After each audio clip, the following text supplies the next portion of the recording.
오늘 제목은요, 패배한 의인입니다.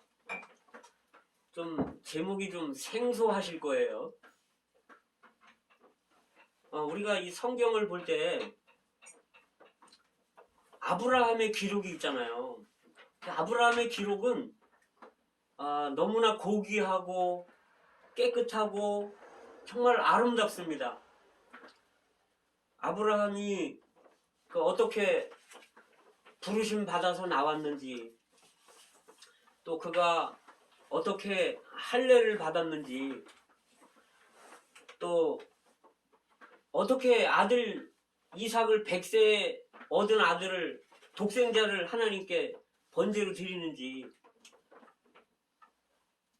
정말 아브라함의 신앙을 볼 때 아브라함은 거의 늘 헤브론에서 거하면서 단을 쌓고 그 다음에 이제 장막 안에서 거하는 걸 볼 수 있습니다. 단을 쌓는다는 거는 우리 자신을 십자가의 제단에 넘기는 거예요. 자신을 부인하는 삶이라는 거죠. 그리고 그리스도를 사는 겁니다. 또 이제 장막에 거하는 거는, 장막은 이 텐트잖아요. 그러니까 이 땅에 소망을 두지 않고 새 예루살렘을 바라보는 거예요. 본향을 바라보는 거죠. 그런데 이 땅에서 터잡고 계속 끝까지 살려고 하지 않는다는 것을 표현해 주는 것이 장막의 생활입니다. 언제든지 주님이 옮기라면 옮기는 거예요. 주님의 필요에 의해서. 우리가 하나님의 목적을 위해서 이렇게 이 땅에서 영원히 살 것 같지 않게 이렇게 살 때, 우리가 집에 거하고 있지만 사실 우리는 장막 생활을 하는 겁니다. 그런데 이렇게 아름다운 이렇게 하얀 이러한 아브라함의 기록이 있으면 되는 거지. 그런데 이런 기록 옆에 이 창세기 19장이라는 이런 어둡고 정말 캄캄한 이러한 검은색의 이러한 역사의 기록들이, 롯의 기록들이 있습니다. 저는 사실은 이게 이해가 가질 않았어요. 아브라함의 기록이면 되지, 왜 이런 롯의 기록을 이렇게 기록해놨을까? 제가 이 메시지를 준비하면서 깨달았습니다. 이 창세기 19장은 너무너무 귀한 거예요. 왜냐하면 이 창세기 19장이 롯의 이런 실패들이 우리에게 경종을 울려준다는 거죠. 그래서 우리는 이런 상황을 보면서 우리는 롯과 같이 살지 말아야 한다는 것을 우리는 경고를 받고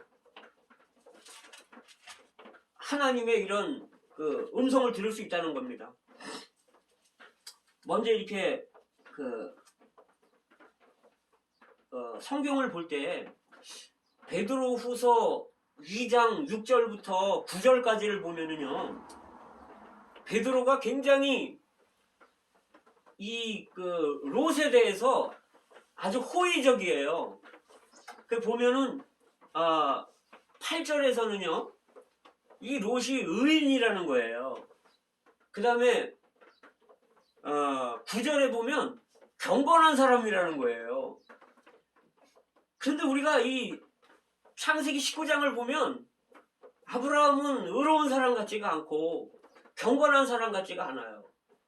제가 이 창세기 19장을 읽으면서 가슴이 먹먹한 것을 느꼈습니다. 왜? 너무 합당치 않고 형편없고 너무 이 타락의 극치를 보이기 때문에 정말 이거를 어떤 면에서는 참 무거운 마음으로 제가 이 19장을 읽었습니다. 그럼에도 불구하고 성경은 롯에 대해서 말하기를 그는 의인이고 그는 경건한 사람이라는 거예요. 소돔성에 살면서 그들의 죄악들을 보면서 늘 마음이 상했다는 거예요.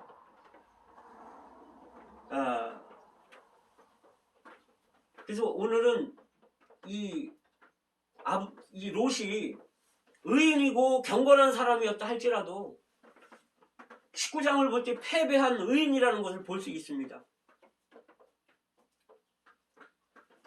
먼저 그 롯의 그 부르심을 보면 롯도 아브라함처럼 부르심을 받았지만 수동적으로 부르심을 받았어요. 아브라함은 직접적인 부르심을 받았죠. 이 롯은 처음에 그 갈대아우르 우상의 땅에서 나올 때 그 조부 할아버지인 데라가 하란까지 데리고 나옵니다. 아브라함과 롯을 같이 데리고 나와요.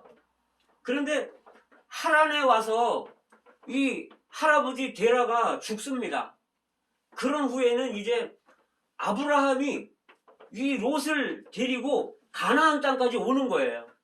그래서 여기 내용을 보면 그게 창세기 11장, 12장에 나옵니다. 그런 내용을 볼 때 이 롯은 수동적인 사람이었다는 것을 볼 수 있습니다. 할아버지 데라나 그 삼촌 아브라함이 이 롯을 하나님께 인도하는 거는 그들은 아주 좋은 거고 칭찬받을 만하지만 이 롯의 그 어떤 입장에서 보면 하나님이 보실 때 이건 최상의 길이 아니라는 거예요.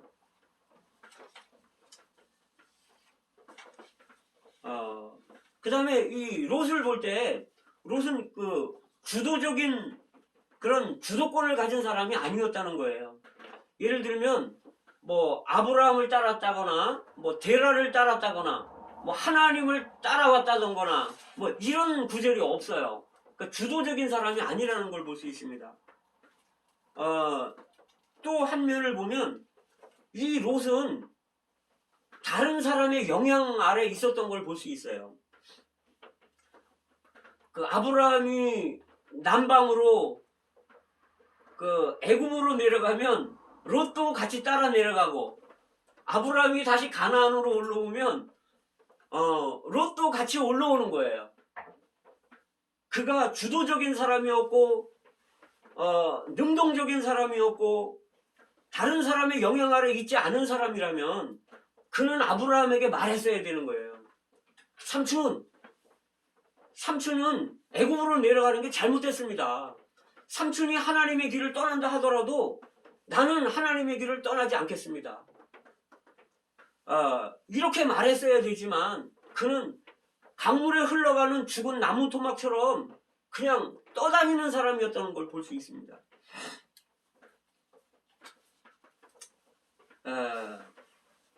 또 이 롯의 그 상황을 보면 아브라함에게는 하나님이 자주 나타나셨거든요. 그런데 이 롯에게는 하나님의 나타나심이 전혀 없어요.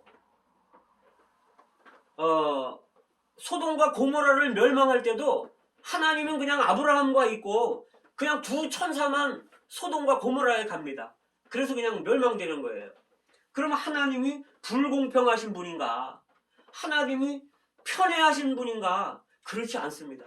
하나님은 아주 공평하시고 하나님은 편애하지 않지만 여기에 볼 때 아브라함은 하나님을 추구한 사람이고 하나님의 길에 서 있는 사람이고 이 롯을 보면은요 하나님을 추구하지 않는 사람이에요. 하나님의 길에 서 있지 않는 사람입니다. 하나님은요 이렇게 하나님을 추구하지 않는 사람한테 그분의 시간을 낭비하지 않습니다. 그래서 이 하나님을 추구하고 하나님의 길에 있는 사람들은 하나님은 오히려 불공평하게 이들을 더 사랑할 수 있고요. 더 편애할 수 있습니다. 그래서 우리는 정말 하나님을 추구하는 또 하나님의 올바른 길 안에 서서 가는 사람들이 돼야 될 줄로 믿습니다. 뿐만 아니라 이 롯을 보면요, 롯이 그 아주 최대 실수를 하는 게 있는데 이제 아브라함과 롯이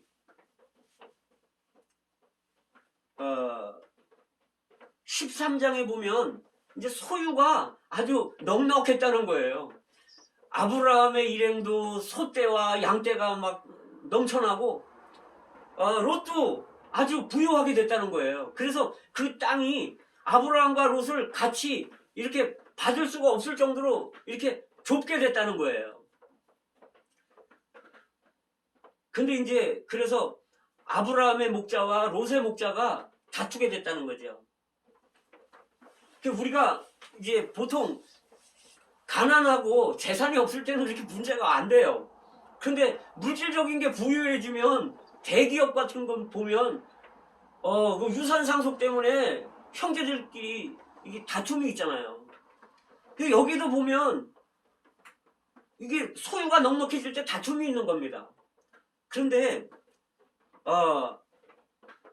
아브라함이 말합니다. 네가 오른쪽으로 가면 나는 왼쪽으로 갈 것이고 네가 왼쪽으로 가면 난 오른쪽으로 가겠다. 네가 선택해라. 그런데 아마 여기서의 다툼 가운데서 아브라함과 롯의 다툼 가운데서 여기는 나와 있지 않지만 아마 롯이 굉장히 마음이 상한 것 같습니다. 그래서 우리가 인도자들은 참 주의해야 됩니다. 우리를 따르는 사람들을 대할 때 쉽지가 않아요. 여기서 아브라함을 하나님이 책망하는 게 없습니다. 아브라함은 잘못하지 않았지만 그냥 다만 다툰 것 때문에 롯이 마음 상했다는 거예요. 그래서 롯이 아브라함을 떠납니다. 그런데 여기서 이 당시에요, 하나님의 경륜, 하나님의 목적, 하나님의 갈망은 이 아브라함에게 있었어요. 아브라함이 이리 가면 하나님의 눈이 걸로 가고 아브라함이 이쪽으로 가면 하나님의 눈도 이쪽으로 가는 거예요. 왜냐하면 하나님은 그분의 목적을 이루어야 되기 때문에 그렇죠. 그런데 그러면 롯은요, 물질적인 손해가 있다 하더라도 이걸 감수하고서 아브라함을 떠나면 안 되는 거예요. 왜냐하면 이 롯이 아브라함을 떠날 때 그는 보호를 잃어버리는 거예요. 영적인 영향을 다 잃어버리는 겁니다. 마치 뜨거운 태양이 내리쬐는 사막에 큰 그늘이 되는 나무와 같고 어떤 비가 내릴 때 보호할 수 있는 이런 우산과 같은 사람이 롯에게는 아브라함이었습니다. 근데 영적인 영향 아래 있을 때에는 문제가 없었어요. 그런데 물질적인 문제가 들어올 때 여기에 문제가 생기는 거예요. 영적인 영향만 있을 때는 아무 문제가 없어요. 그냥 롯과 아브라함은 좋은 관계예요. 근데 물질적인 게 걸리면 여기에 문제가 생길 수 있습니다. 이 아브라함이 롯을 책망하지 않았다 하더라도 다만 다툰 것 때문에 마음이 상해서 떠납니다. 그래서 정말 우리는 우리보다 연장한 사람, 우리보다 영적인 사람, 정말 어떤 사람을 볼 때 그 사람에게 하나님의 경륜이 있고 하나님의 목적이 있고 정말 그 사람이 하나님의 길을 따르는 사람을 우리가 볼 때 우리는 어떤 물질적인 문제나 어떤 문제가 있다 하더라도 절대로 그 사람을 떠나서는 안 됩니다.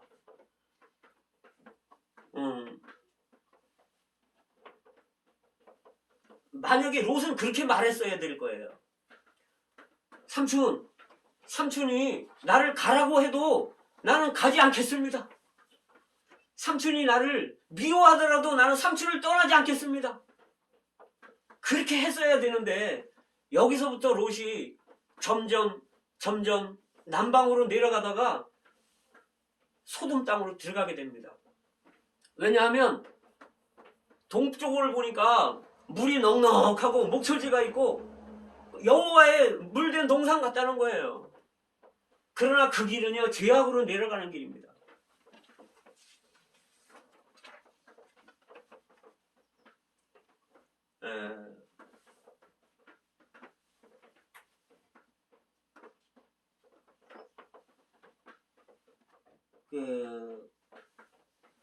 롯은 점차적으로 이제 하얀 길로 내려갔는데 이제 북쪽에는요, 그들이 나왔잖아요. 북쪽에 갈대아우루. 그 나온 땅은 우상을 섬기는 땅이었어요. 그런데 저 남쪽은요, 그 애굽이 있는데 이 애굽 땅은 무엇을 의미하냐면 물질적인 풍요와 물질적인 만족, 물질적인 어떤 세상적인 쾌락을 예표하는 데가 애굽입니다. 그 세상적인 누림, 세상적인 만족과 쾌락, 그게 애굽을 예표하는 거예요. 근데 요단 동편에는요, 소돔과 고모라가 있는데 그 땅은 죄악된 성을 의미하는 거예요. 그러면 이것은 삼각형으로 돼 있는 거와 같은 거예요. 이렇게 삼각형으로 돼 있어요. 그러면 헤브론은, 가나안 땅의 헤브론은 어디냐면 삼각형 가운데 있는 거예요. 이 아브라함이 처하고 있는 것이 그 가운데, 삼각형 가운데인데, 잘못하면 세상 쾌락과 세상 누림으로 애굽으로 떨어지게 되고요. 잘못하면 우상 숭배하는 갈대아 땅으로 떨어지게 되고요. 잘못하면 오른쪽에 죄악의 성으로 떨어지게 된다는 거예요. 정말 우리 조심하지 않으면 도전되기가 쉽지 않습니다.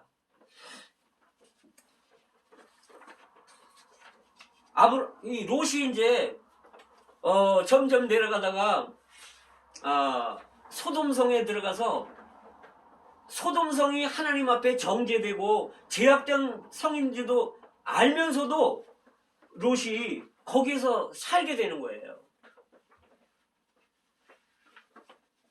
그런데 롯은 아마 하나님을 잊어버리고 아마 룰루랄라 하고 살았을지 몰라요. 그가 정말 소돔성에서 열심히 일하고 목축하고 가축 키우고 막 이렇게 해서 아마 재산도 많이 불렸을 겁니다. 그런데요, 그럼 하나님은 어떻습니까? 하나님이 경고를 하십니다. 정말 여기서 롯은 경고를 받았어야 되는데 그 경고가 어떤 거냐면요, 14장에 보면요, 네 왕이 소돔과 고모라와 연합한 5왕을 이깁니다. 이 왕들의 전쟁이 있어요. 9왕들이 일어나서 싸우는 거예요. 잠언 21장 1절에 보면 이런 말씀이 있어요.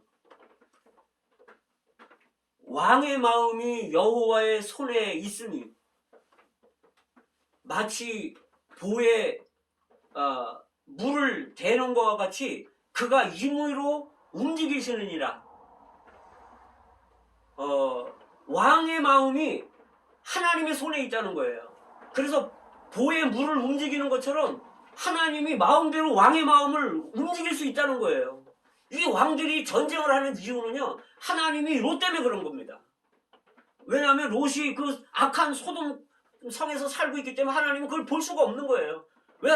롯은 부름받은 사람이기 때문에. 그래서 전쟁이 일어났고요. 그 다음에 어떤 상황이 벌어졌냐면 이 롯이 재산을 다 뺏겼습니다. 뿐만 아니라 자기 자신까지 사로잡혀가는 거예요. 포로로.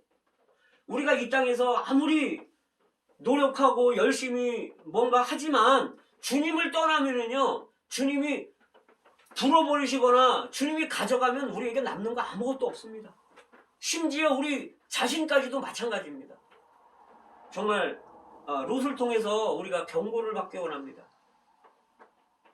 그런데요, 여기 보면 우연히 한 사람이 소돔성에서 탈출했다는 거예요. 이게 우연이겠습니까? 그래서 이 탈출한 사람이 아브라함을 찾아갔어요. 그래서 당신 조카 롯이 사로잡혀갖고 재산 다 뺏겼습니다. 그런데 여기 아브라함의 태도가 있습니다. 아브라함은요, 집에서 길리온 318명을 데리고 롯을 구하러 갑니다. 아니, 왕들하고 전쟁을 한다는 거는 이게 쉬운 게 아니잖아요. 그것도 318명 데리고. 사실 아브라함은요, 롯을 구원하기 위해서 목숨을 내놓은 겁니다. 사실은 롯은 그걸 모르는 거예요. 나중에 롯이 구원받은 다음에 그 포로에서 이제 다시 되돌려준 후에 가는데요. 여기 표현을 보면 고맙다는 인사도 없어요. 롯이 마음이 상했다는 얘기입니다.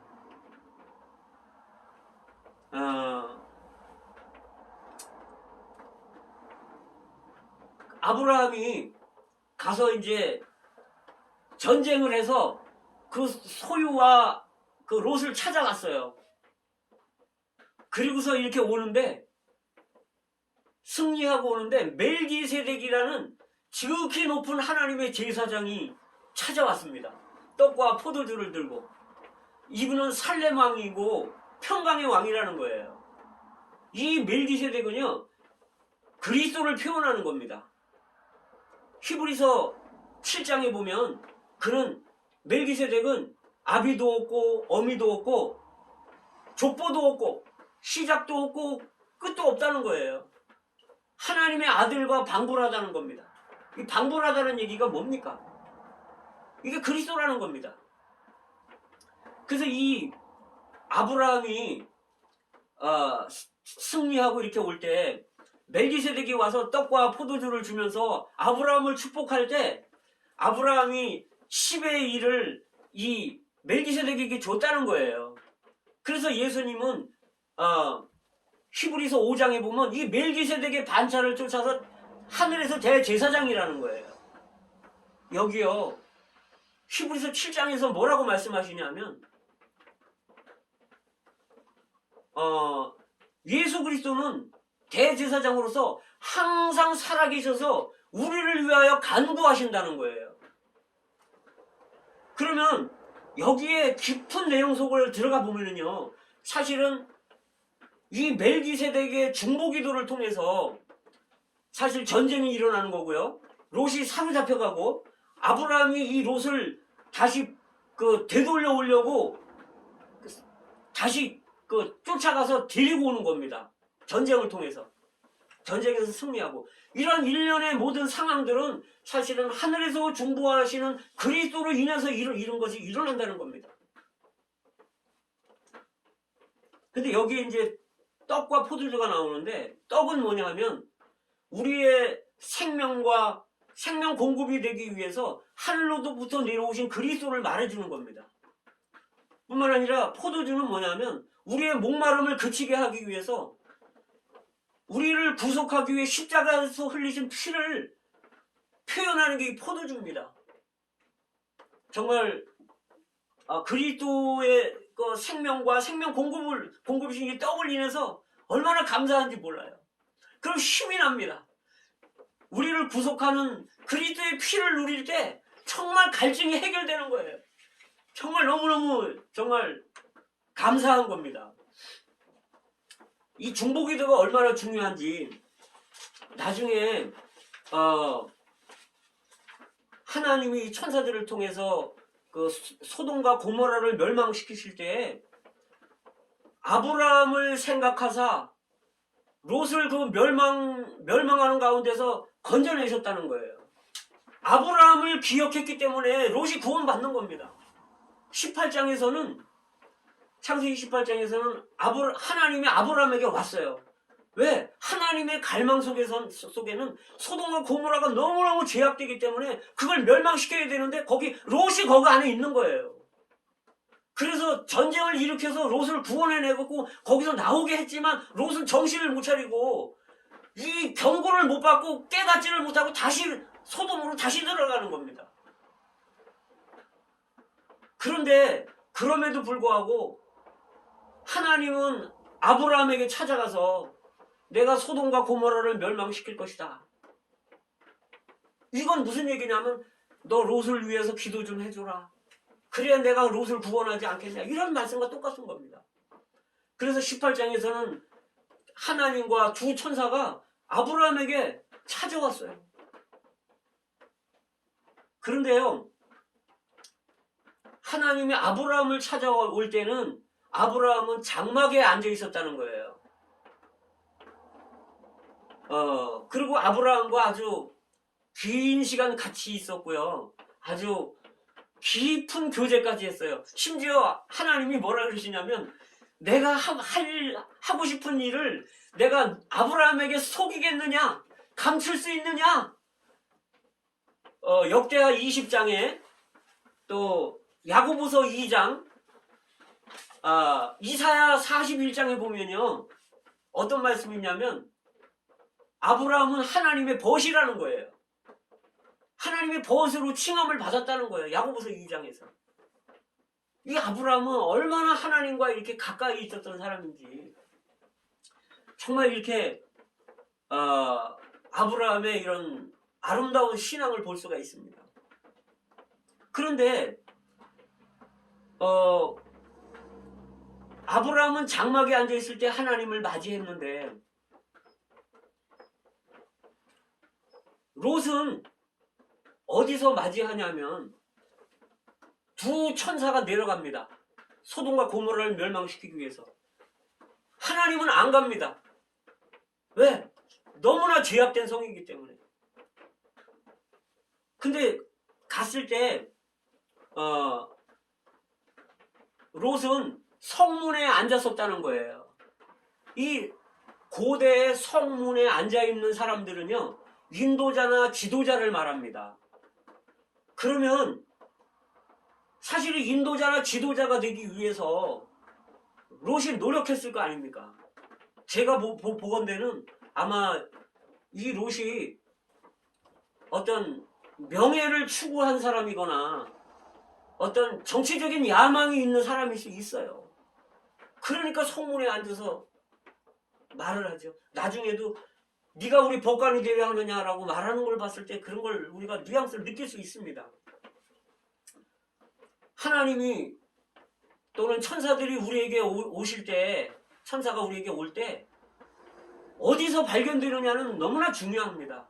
우리가 정말 장막에서 발견되는지 우리가 성문에 앉아서 발견되는지는 정말 너무나 중요한 것 같습니다.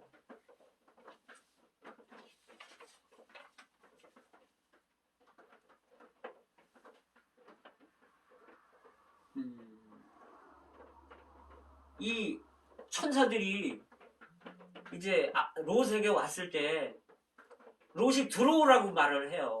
우리 집에 들어와서 발도 좀 씻고 음식도 드시고 주무시고 내일 새벽에 일어나서 가십시오. 아침에 가십시오. 그러니까 이 천사들 하는 말이 아니요. 우리는 바깥에서 경야하겠습니다. 저녁에 왔는데요.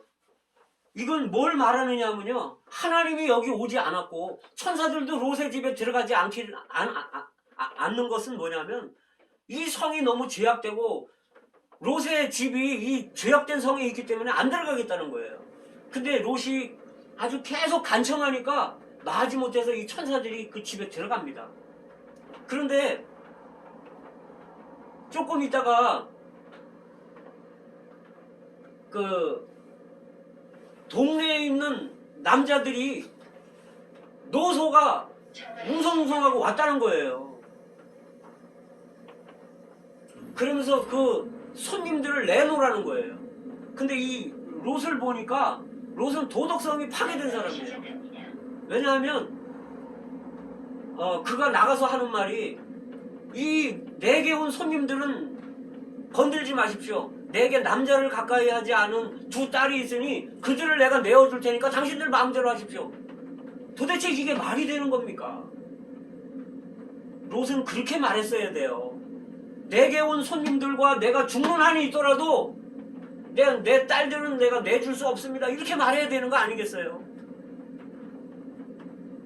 롯은요, 마치 그런 성에 살다가 마취된 사람 같아요. 우리가요, 어느 방에서 마늘을 까잖아요. 그러면 마늘방에 있는 사람들은 마늘 냄새를 맡지를 못해요.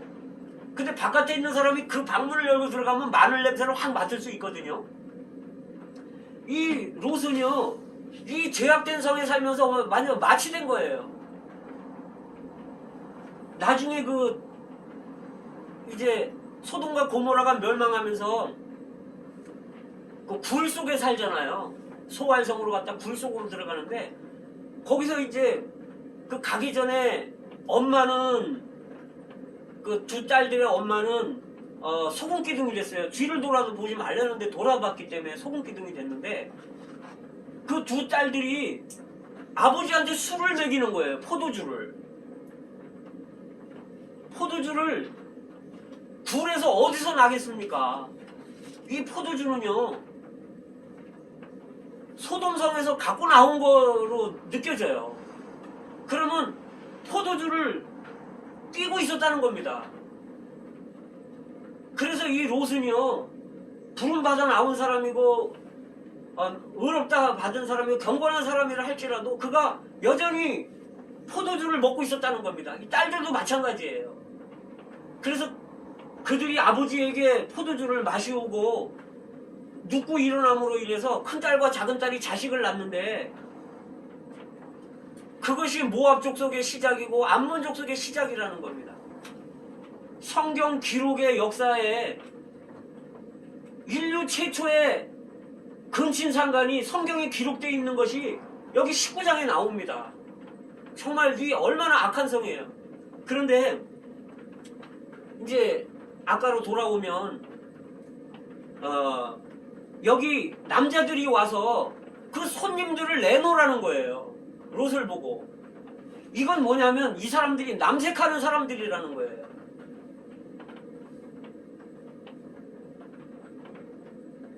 정말 이 시대가 그런 시대 아닙니까? 얼마나 악합니까?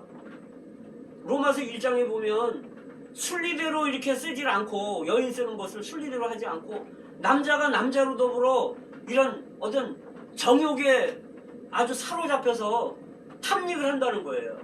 여기 이 소돔과 고모라 성이 얼마나 악하면 하나님이 불과 유황을 비오듯이 쏟아지게 해서 이걸 다 멸망시켰겠습니까?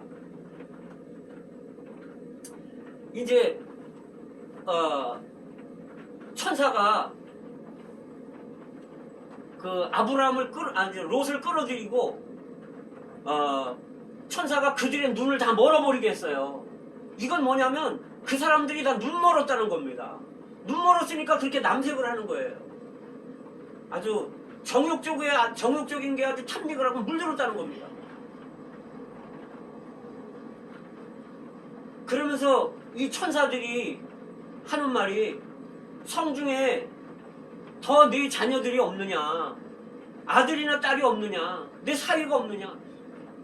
그 아브라함의 기도를 볼 때 적어도 그 자녀들이 8명 정도나 10명은 있었을 것 같아요. 아브라함이 10명을 말했을 때 10명의 의인도 없다고 말할 때 아브라함이 더 이상 내려놨듯이, 그리고 이 롯도 그 롯에게 말하잖아요. 그 천사들이 나가서 그들을 데리고 와라. 그런데 롯이 나가서 그 정혼한 사이들에게 하나님이 이 소돔과 고모라를 지금 멸망시키니까 빨리 너희들은 이 소돔과 고모라를 떠나야 된다라고 이 복음을 전한 거예요. 경고를 줬는데 사위들이 농담으로 여겼다는 겁니다. 이거는 평상시에 롯이 그의 행동이나 언행이 신실하지 않았기 때문에 농담으로 여겼을 거라고 저는 느껴집니다. 그가 농담을 하지 않는 사람이라면 어떻게 그 사람의 그 말을 농담으로 여겼겠어요. 그리고 거기는 여전히 뭔가 자녀들이 거기 남았을 거라는 거예요. 그런데 이 롯을 보면은요, 이제 그 동틀 때가 돼서 천사들이 말합니다. 지금 동틀 때가 됐으니까 빨리 나갑시다. 근데 롯은 지체했다는 겁니다. 롯이 지체했다는 얘기는 떠나기를 주저했다는 거예요. 왜 그러냐면 거기 자기가 일생 동안 모아놓은 재산이 있잖아요. 거기 자기 자식들이 있잖아요. 그러니까 천사들의 위임은 그 땅을 멸망시키는 거예요. 그러니까 이 롯의 아내와 두 딸들은 천사들의 손에 이끌려서 나왔다는 거예요. 그러면서 천사가 하는 말이 뒤를 돌아보지 말고 길에 서 있지 말고 생명을 보존하라. 계속 도망가라. 뒤를 돌아보지 마라. 근데 롯의 아내가 뒤를 돌아봤습니다. 그래서 소금 기둥이 됐다는 겁니다. 왜 뒤를 돌아봤겠습니까? 뒤에 자기 자녀가 있고 재산이 있고 옷이 있고 거기 다 있잖아요. 근데 그 성경에서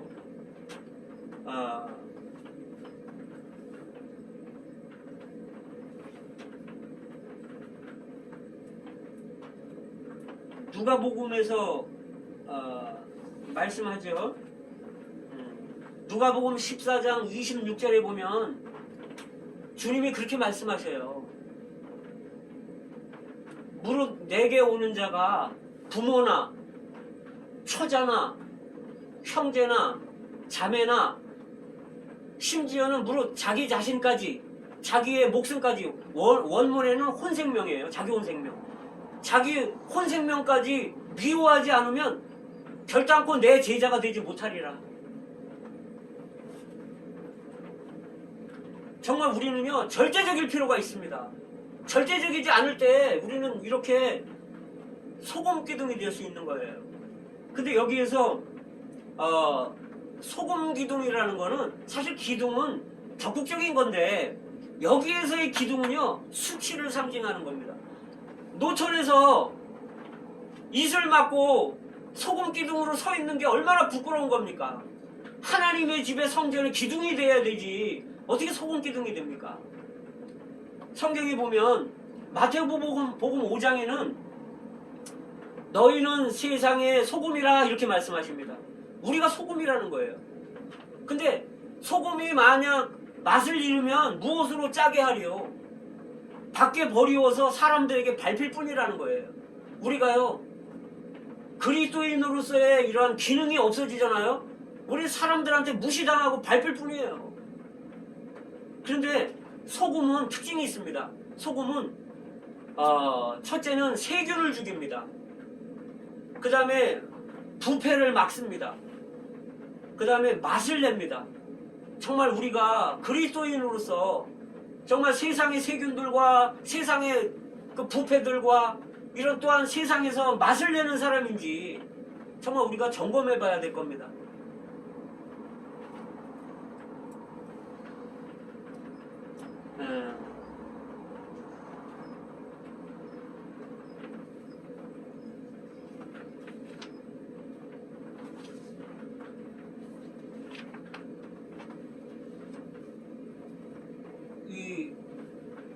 우리가 그 누가복음 그 17장에 보면은요 허다한 무리들이 예수를 쫓아요. 따라다녀요. 근데 거기서 바리새인들이 이제 예수님께 질문을 합니다. 하나님의 나라는 하나님의 왕국은 언제 옵니까? 이렇게 질문을 해요. 근데 예수님의 대답은요 뭐라고 말씀하시냐면 롯의 때와 같다. 노아의 때와 같다. 롯의 철을 생각하라. 이렇게 말씀하십니다. 마치 주님이 이 세상을 멸망시키고 재림하시는 때는요 노아의 때와 같고 롯의 때와 같다는 거예요. 문 앞에 하나님의 나라가 지금 임해 있는 겁니다. 잠시 후면 하나님의 나라가 임하는 거예요. 그 노아의 때는 뭐라고 얘기냐면 먹고 마시고 시집가고 장가갔다는 거예요. 근데 롯의 때는요 먹고 마시고 사고 팔고 심고 집을 짓고 그랬다는 거예요. 그러면 이거는 뭘 말하는가 하면은요 노아의 때는 먹고 마시고 시집가고 장가갔는데 사실 이 사람은 하나님의 목적을 위해서 창조됐단 말이에요. 그래서 하나님을 위해서 살아야 되는데 이 하나님의 목적을 위해 창조된 사람들이 그냥 그 먹고 마시지 않으면 사실 하나님의 목적을 이룰 수 없잖아요. 우리가 죽으니까. 뿐만 아니라 우리가 시집가고 장가가지 않으면 자녀를 낳지 못하니까 하나님의 목적이 계속 이루어질 수가 없어요. 그래서 이 먹고 마시고 시집가고 장가가는 것은 하나님이 정하신 거예요. 그러나 하나님의 목적을 떠나서 하나님을 떠나서 다만 먹고 마시는 거에 탐닉하고 시집가고 장가가는 거에 그냥 거기 그냥 정욕적인 것에 탐욕될 때 심지어는 거기에 그 노아 시대에는 시집가고 장가가는 면에 있어서 악한 타락한 하나님을 반역한 천사들이 사람과 불법적으로 사람의 딸이 아름다워서 불법적으로 취해서 결혼을 했다는 거예요. 그래서 네피림이나 이런 안악자손들이 났다는 거죠. 심지어 하나님이 이런 그 혼인들을 볼 때 사람 지으신 것을 한탄했다는 거예요. 노아 시대 때 그랬다는 겁니다. 그래서 이 사람들이 그 비가 하늘에서 내려서 다 멸망하기까지 그걸 깨닫지 못하고 그냥 먹고 마시고 시집가고 장가갔다는 겁니다. 근데 롯의 때는 어떤가 하면 롯의 때는 시집가고 장가가는 이야기가 없어요. 왜냐하면요 이 롯의 시대에는요 소돔과 고모라는 이제 결혼 자체가 파괴돼 버린 거예요. 이게 남자가 남자로 더불어 사는 겁니다. 이게 어떠한 타락입니까 이게. 그래서 주님은 그러시는 것 같아요. 너희가 하나님의 나라가 언제 임하느냐가 궁금하지만 너네가 알아야 될 것은 이런 세 시대를 알아야 된다. 노아의 세대가 있고 롯의 세대가 있고 마지막 세대가 똑같은 거다. 아니 심지어 더 할 수도 있다. 더 악할 수 있다라고 말씀하시는 겁니다. 여기 이제 결론을 말씀을 드리겠습니다. 우리는요 보통 기독교에서는 천당 지옥밖에 몰라요. 거의가. 여기 보면 그 롯의 아내는 이름도 안 나와요. 왜냐하면 이름을 언급할 가치가 없는 거예요. 아브라함의 아내 사라는요 이름을 계속 많이 여러 번 언급하지만 롯의 아내는 이름조차도 안 나오는 겁니다. 근데 롯의 아내가 소금 기둥이 됐다는 거예요. 이 소금 기둥이 됐다는 의미는요 하나님의 손에서 유용하지 않다는 얘기고요. 수치의 상징이라는 겁니다. 소금은 가루가 될수록 고울수록 더 유용한 거예요. 그런데 이렇게 돌덩이처럼 딱딱하게 굳으면 소금 쓸모가 없습니다. 누가복음 14장 34절 35절에서 이런 말씀이 있어요. 소금은 좋은 것이나 맛을 잃으면 다만 밖에 버리우게 된다. 그러면서 35절에 하시는 말씀이 성경에서 그렇게 되면 땅에도 거름에도 쓸데 없어서 내어버리느니라. 여기 보면요 소금이 맛을 잃으면 소금을 버리는 데가 따로 있다는 거예요.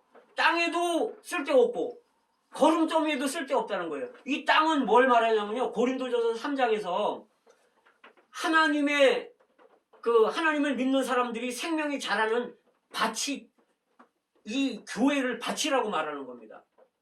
이 땅이라고 말하는 거예요. 땅은 하나님의 목적을 성취하기 위해서 생명이 자라는 이런 밭을 말하는 게 이 땅입니다. 그런데 이 교회는 결국은 하나님의 왕국이 되는 거예요. 그럼 이거를 볼 때 이 땅은요 하나님의 왕국인데 하나님의 왕국에 쓸모없다는 거예요. 소금이 맛을 잃으면. 뿐만 아니라 여기 거름더미가 있습니다. 이 거름더미는 뭐냐면 우주적인 그 더러운 것들을 쌓아놓는 불못입니다. 이게 이 거름더미. 왜? 이 사람들은요 롯의 아내나 이 두 딸들이나 이런 사람들은 구원은 받았어요. 왜? 하늘에서 비와 이 유황이 비오듯 쏟아지는데 여기서 구출 받았잖아요. 이거는 누구도 여기에 대해서 말을 못합니다. 이들이 구원받았다는 거에 대해서는. 그러나 이들의 그 이후의 생활들이 또 그 전의 생활들이 어떠했느냐에 따라서 이들은 영광을 얻느냐 상을 받느냐의 문제가 수치를 받느냐의 문제가 있습니다. 우리가요 첫째는 그거예요. 멸망받느냐 구원받느냐예요. 그래서 우리는 이게 큰 문제예요. 우리가 지옥에 가느냐, 우리가 그 구원받느냐, 이건 큰 문제입니다. 그런데 여기에 더해서 우리가 알아야 될 게 있는데요. 그건 뭐냐면 그 후에, 구원받은 후에 내가 영광을 받을 것이냐, 수치를 받을 것이냐, 이런 문제가 우리 앞에 놓여 있다는 겁니다. 이런 것을 아는 그리스도인들이 그렇게 많지가 않아요. 그래서 신앙생활을 하면서도 자기 멋대로 하는 사람들이 너무나 많습니다. 정말 우리에게는 이러한 창세기 19장이 정말 하나님의 경고가 되고 큰 경종이 되었으면 합니다. 주님을 찬양합니다. 아멘.